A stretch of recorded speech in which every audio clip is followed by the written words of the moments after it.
Hola. Now, that's the limit of the Spanish, I'm afraid. That's as far as it goes. So, with apologies, I'm going to speak in English of going forward from here. And thank you very much for the introduction, of which I understood 4 or 5 words, hopefully, in terms of that, the prisoner and the penguin. Anyone who knows my work knows that I love telling stories, and particularly I love telling little fables where there is a moral at the end of the story. And so I thought I would keep to form and start with a story. And my story starts with this little postcard. This was a postcard that was originally sent in 1919. It was bought again by my father in 1979 and given to my mother on Valentine's Day there. As you can see, it's that. And for years it sat on my mother's desk, framed. Unfortunately, both of those have now died. I took the frame apart, and at the back of the frame, I found a little note. And it was a note that my father had lovingly hand-typed to my mother. And it is the correspondence between an aspiring lover and a literary critic. And it goes, be mine, please be my Valentine. And the critic comes back, says, an ardent lover wouldn't bother with please. Be mine, be my Valentine.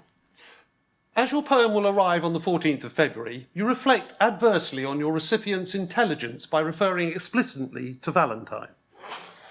Be mine. Poetry should concentrate and distill. Why this repetition?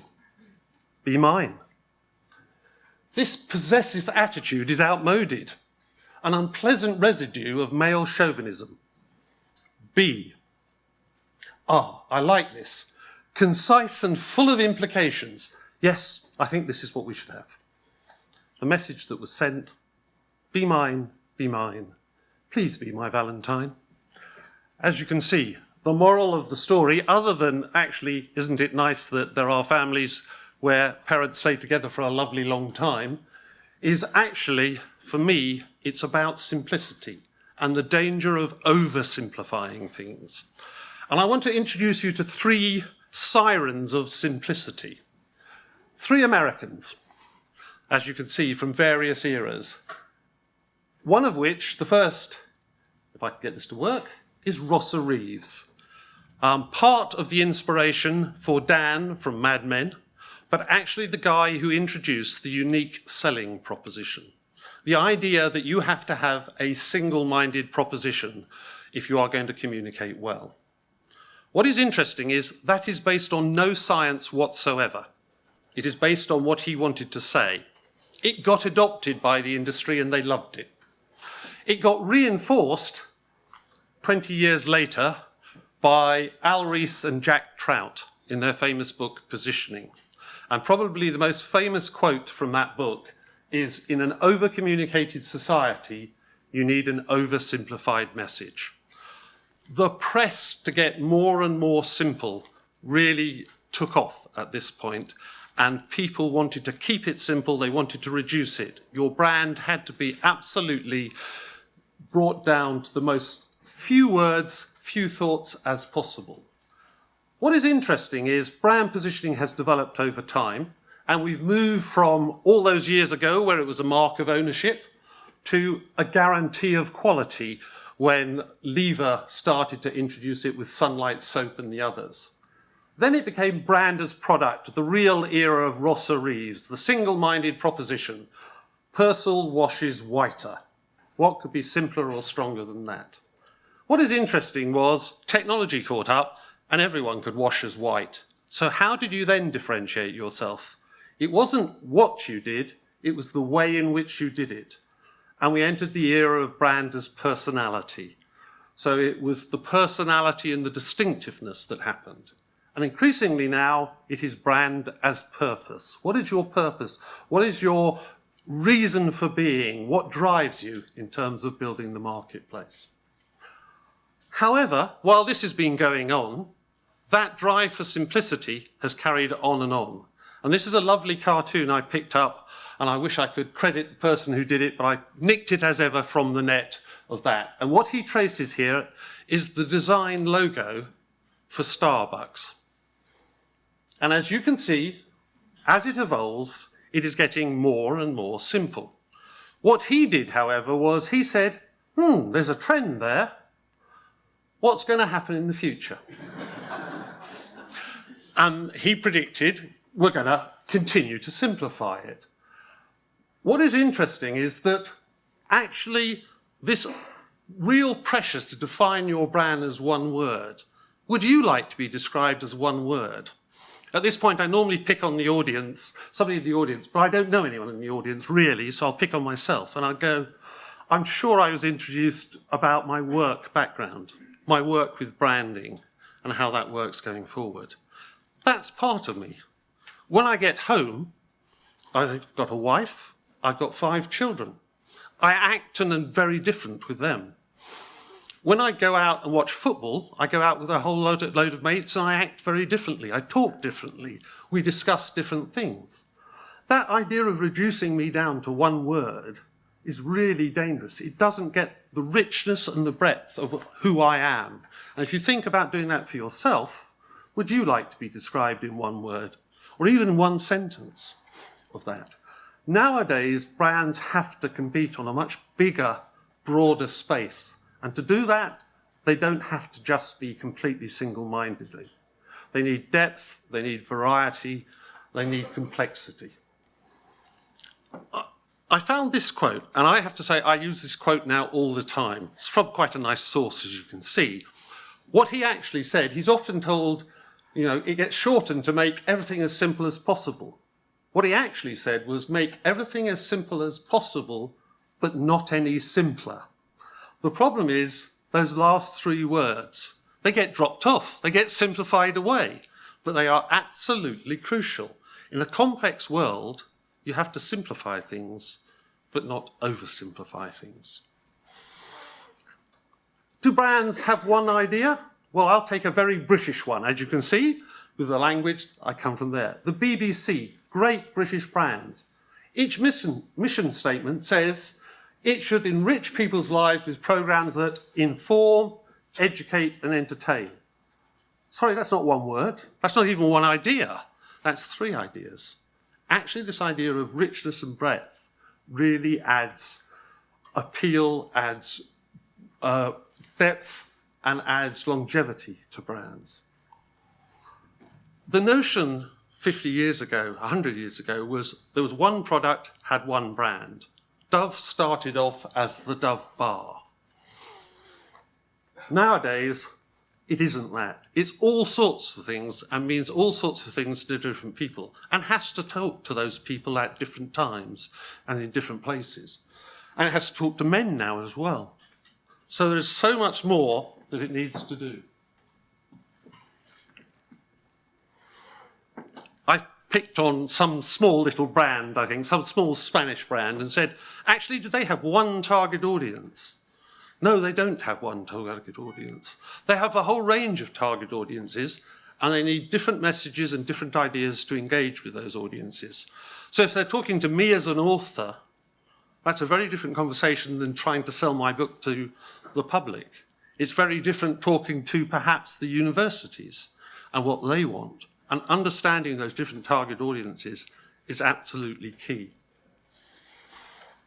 I often use what has now been known in the business, my business, as it's Giles's rainbow slide. So I will take a swig of water and then I shall tell you about the rainbow.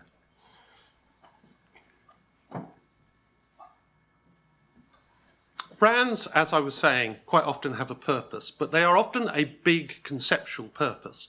So I picked on the notion of rainbowness, saying my brand stands for rainbowness. So play with me, you'll get clearer, hopefully.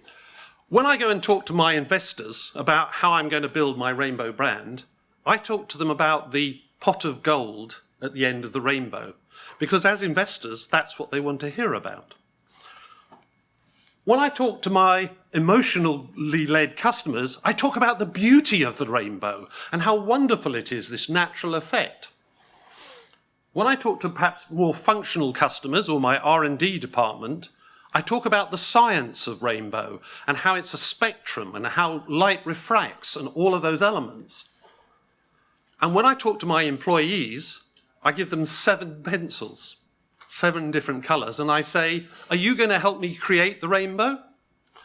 Now, I'm talking about the rainbow every time, and I'm coherent, but I'm not blandly consistent across those. And it is that notion of saying, actually, you need that variety to actually push things forward. Brands are complex, and in the way, I had a colleague who introduced me to the notion of that brands were like DNA. Very hard to discover, very hard to unpick, work out what they are, but they are the core building block often of an organisation. What became really interesting, though, was actually defining brands is actually about the final 5%. Because actually, a lot of products, particularly in the same category, are very similar. And actually, you have to find the 5% that's different. Because actually, there is only probably 5% of difference between those 2 characters up there. And yet they are very different characters. Why do I say this? Well, one of the things that was interesting is we did an analysis of the top 100 brands, and we said, what are the values that those brands have? And what was fascinating about it was 51% of them said they were caring. 49% said they had integrity. 45% said they were innovative. By the time we got to about brand 75, we were getting a little bored of reading the same things over and over. And in fact, there was a prize that went to a certain brand that had 6 brand values, which were the top 6 brand values. Is this really about differentiation? That's the 95%. Most brands are quality brands. Most brands are innovative. Most brands have got to have integrity nowadays. What's the 5% that gives you difference? So often when we talk about defining a brand, we talk about what are the beliefs, what are the principles that you will stand to? And a principle isn't a principle until it costs you money. How do you say, actually, I fundamentally believe in this and I will stand up and fight for this? And that's what some of the best brands do going forward. One of the other notions that gets us to do, and I don't know whether it's as bad in Spanish as it is in English, the blurring of terms within our industry is dreadful. People say branding when they mean marketing and marketing when they mean branding. And actually, do you really understand the difference? And one of the things that we felt was really important when you think about going forward is to understand the difference. Branding is that long-term philosophy that is going to drive it. Marketing is how do you take that philosophy to market? What is the proposition that you need to go to market? So there is a difference between Disney's long-term desire to make people happy and how they are going to sell the latest film that they have produced or a trip on the Disney cruise. One is marketing, one is branding. And actually understanding and recognizing that difference is fundamental to as you move forward. So what's really being talked about here is that actually marketing was all about single-minded, single product, single target audience, bash them over the head until they buy you. Nowadays, it's not like that. It is much more complex, it's much more multifaceted. And you have to understand that you've got lots of different target audiences who you have to engage with at one point, and one size doesn't fit all. You need more flexibility, you need more complexity as you go forward. What we've done is develop a model that actually deliberately splits those 2 halves into 2 frameworks. So we talk about defining the philosophy of the brand, which is long-term and long-lasting, and then looking at the go-to-market propositions. Now, I'm getting quite heavy and theoretical here, and it's much easier if you use an example.